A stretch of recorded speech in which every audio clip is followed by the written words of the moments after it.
There are many people, many average people, many people we don't know who've taken stands and have made this country such a great place and have stood for principle. And this quality, and I think in many ways one of the dramatic moments that kind of represents this, especially if we think about these principles going outward, occurred about 20 years ago, almost exactly 20 years ago.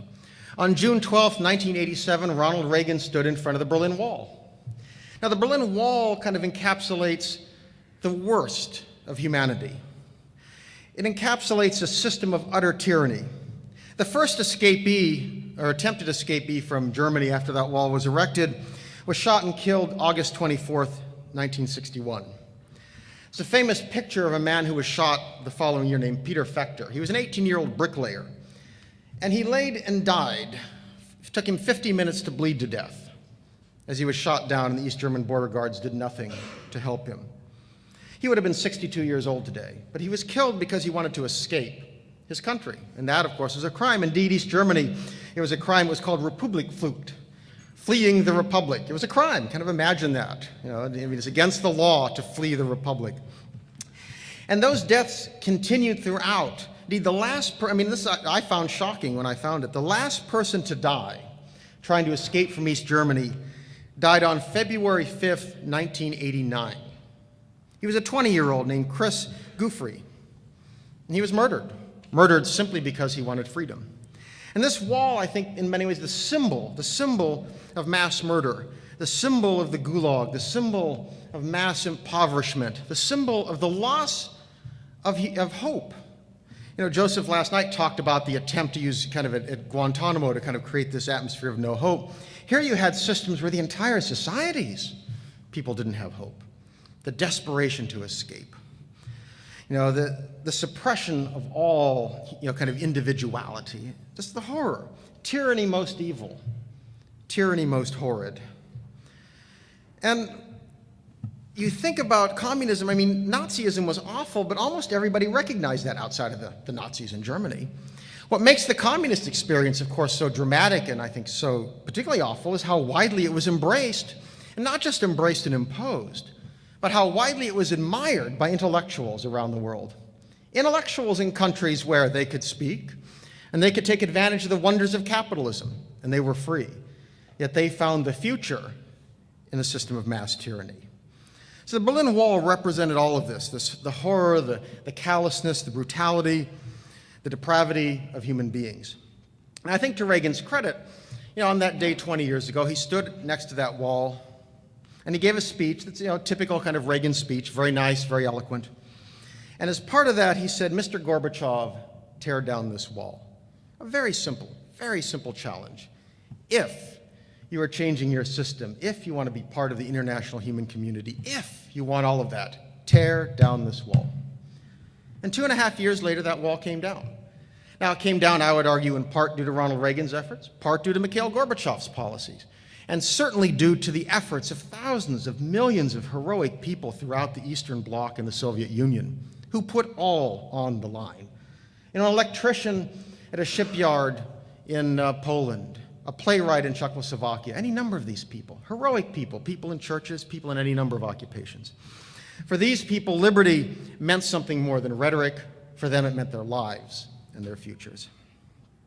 And that, to me, represents the best of America, presenting that kind of challenge to the rest of the world. Liberate your people, tear down the wall, join the human community, allow freedom for your people. Well, America today requires the services of those same kinds of people, common heroes, people in the media, people in the military, people in the bureaucracy, people in business, in school, colleges, people all over our society. He says, Joseph mentioned last night, we are not the Nazis. We are not the communists. We're not like the Stalinist Soviets, or we're not like the Maoist Chinese. But that, of course, is not the standard. The standard is, are we living up to our principles?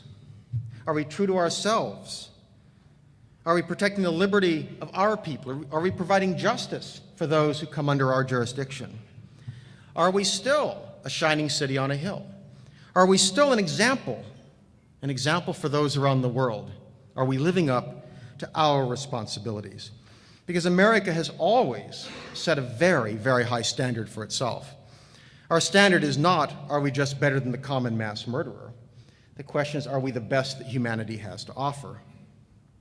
And unfortunately, I don't think we any longer, the government no longer represents the best that America has to offer.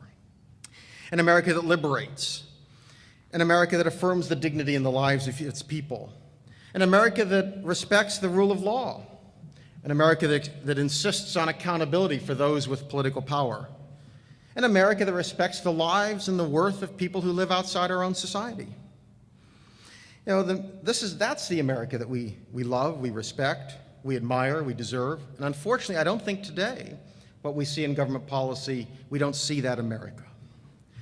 I think how we've fallen is illustrated by the kind of role of dishonor, or the images. You know, to match the images, the heroic images I think that our history is filled with, think of recent images, images of dishonor, images of embarrassment, images that unfortunately continue to this day. That there's kind of a parallel universe. We have one universe that's Patrick Henry and George Washington and Ronald Reagan and Rosa Parks and Martin Luther King and all of these people. And we have another set of images. I think, for example, of a Congress that quickly passes with virtually no debate the Patriot Act. Not that there may not be legislation that's needed, but essentially without debate, essentially without considering changes, essentially without balancing what it does to our society itself. A Congress that has no interest in holding the executive accountable. A Congress that cares primarily about passing a vote and getting political credit. I think about the American Secretary of State appearing before the Security Council of the United Nations and making a speech to the world to explain why we must go to war. And I think of what it means when it turns out that everything the Secretary of State of the United States, representing all of us, said was false. Every claim, every charge, false. Not just one, not just slightly off, but false. What does that tell the world? I think of a Donald Rumsfeld, our Secretary of Defense, who after we have initiated war on a country, when it falls into mass disorder, looting appears on the TV stage, the TV screens, his response is, well, stuff happens. Well, of course. Kind of like sunspots, you know? The sun goes up and people loot in Baghdad. What could we do about it? I don't know. What could we do about that? What on earth is that as a representative of America? I think of the Greek chorus backing the war, who, as the carnage mounts, as the insurgency gains steam, all they can tell us about is all the good news that we're not hearing about. And I remember listening to a Republican congressman said, we're picking up the trash in Baghdad. And I thought, oh boy, that's a good bit of good news. I'd invade a country for that. Columnist Mark Stein talked about we're dredging the harbors over there. I thought, boy, that's a really wonderful one. We're opening schools. Now, of course, kids are too scared to go to the schools, and their parents get shot if they take them to the schools, but why stand in the way of letting people know about all this good news? Is that an image of America that we want to present to the world? Never mind the carnage in your streets. Look at all the good news. I think of the Vice President of the United States, a position I always thought of as high honor, who criticizes those against him and calls them traitors. He lies about minor factors such as the al-Qaeda connection to Saddam Hussein. He tells us how the insurgency is in its last throes. I don't know, that was, 2 years ago? Well, whatever. What's a little time among friends? He orchestrates a campaign to discredit the truth tellers. This is a representative of America. I think of the scene in a hospital where the White House counsel to the President of the United States, joined by the Chief of Staff to the President of the United States, go to the hospital to try to browbeat the medicated Attorney General, who is recovering from an operation, to sign off on a surveillance program that he has determined is illegal. Who would have thought that for 4 years, the strongest defender of civil liberties for us was John Ashcroft? But it was, because to his credit, in that hospital bed, he said, away from me. I'm not signing that, and I've turned over powers to my deputy, who said, no way, it's illegal.